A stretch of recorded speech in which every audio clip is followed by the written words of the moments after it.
उसने देखा समीप में एक बरगद का वृक्ष है, बड़ा विस्तीर्ण है। उसके खोखले में गृद्धराज के बच्चे सुख से बैठे हुए हैं। उस वृक्ष के नीचे बैठकर उन दोनों भाई बहनों ने वह दिन बिताया। वह वृद्ध बच्चों के लिए भोजन लेकर के आया, किंतु दिए हुए भोजन को भी बच्चों ने नहीं खाया।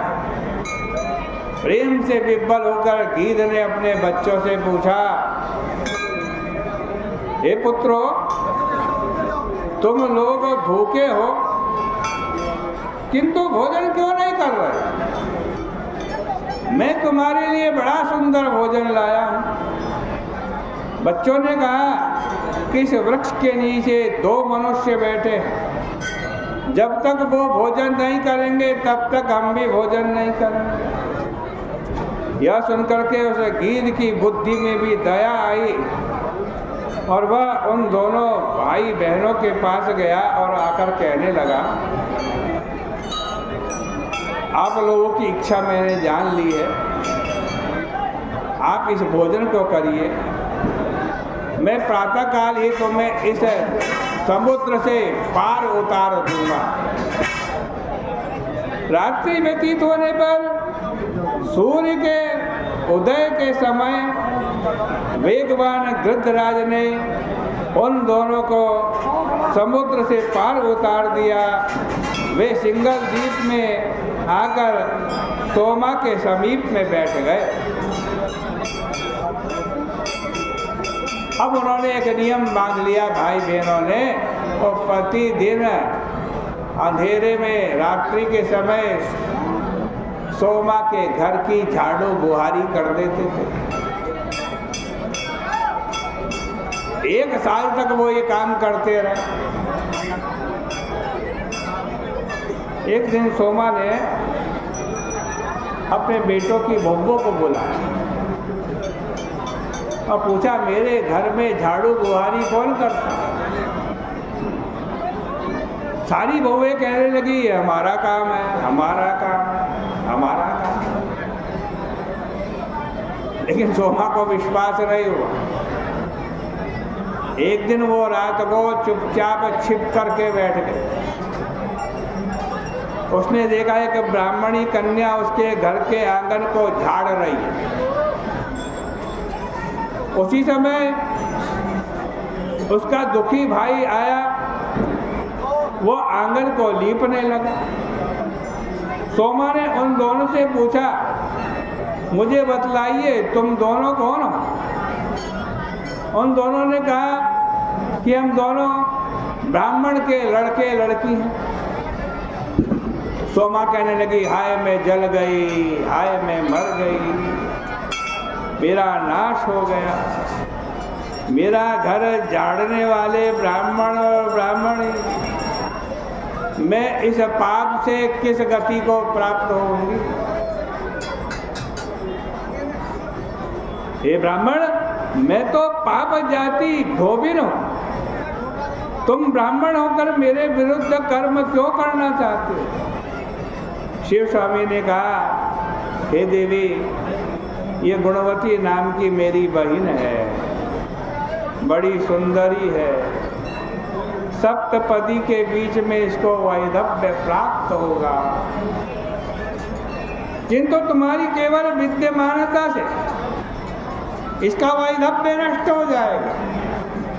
इस कारण बहन के साथ मैं तुम्हारा दास कर्म करता हूँ। सोमा ने कहा, आगे से तुम ये काम कभी नहीं करना, तुम्हारी आज्ञा से मैं तुम्हारे घर पहुँचूँ। यह कहकर वह घर गई और अपनी पुत्र बधुओं से बोली, मेरे राज्य में यदि कोई मनुष्य मर जाए तो जब तक मैं वापस ना आऊं उसको वैसे ही रखना, किसी भी प्रकार से उसका अग्नि संस्कार मत करना। बहुओं ने तथास्तु कहा। सोमा समुद्र के तट पर गई। उसने क्षण भर में ब्राह्मण के लड़के लड़की को समुद्र से पार उतार दिया और स्वयं भी आकाश के मार्ग से महासमुद्र को पार कर गए। उसके प्रभाव से सब लोग एक निमेष मात्र में कांचीपुरी पहुंच गए। धनवती ने सोमा को देखकर दृष्टि द्वारा उसका सत्कार किया।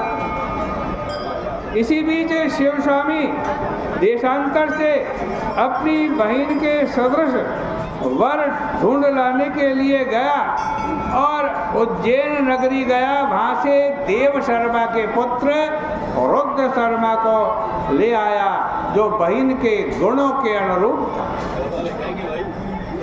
फिर सोमा धोबिन ने विवाह की सामग्री तैयार करवाई और अच्छे लग्न और नक्षत्र में देव स्वामी ने अपनी कन्या गुणवती का उस गुणवान रुद्र शर्मा को दान किया। जिस समय विवाह के मंत्रों से अग्नि का हवन हो रहा था, उस समय सप्तपदी के बीच में ही रुद्र शर्मा की मृत्यु हो गई। सब बंधु बांधव रोने लगे, किंतु सोमा आकुलता रहित खड़ी रही। जो लोग वहां देख रहे थे उनको बड़ा भारी क्रंदन होने लगा। सोमा ने जल्दी से गुणवती को व्रतराज के प्रभाव से उत्पन्न पुण्य संकल्प करके विधि पूर्वक दान कर दिया, जो कि मृत्यु को भी नष्ट करने वाला है। उस व्रतराज के प्रभाव से रुद्र शर्मा जीवित होकर सोए हुए व्यक्ति की तरह झट से खड़ा हो गया। इस तरह विवाह की समाप्ति करके व्रतराज का निवेदन कर धनवती से विदा लेकर सोमा वापस अपने घर की तरफ चली।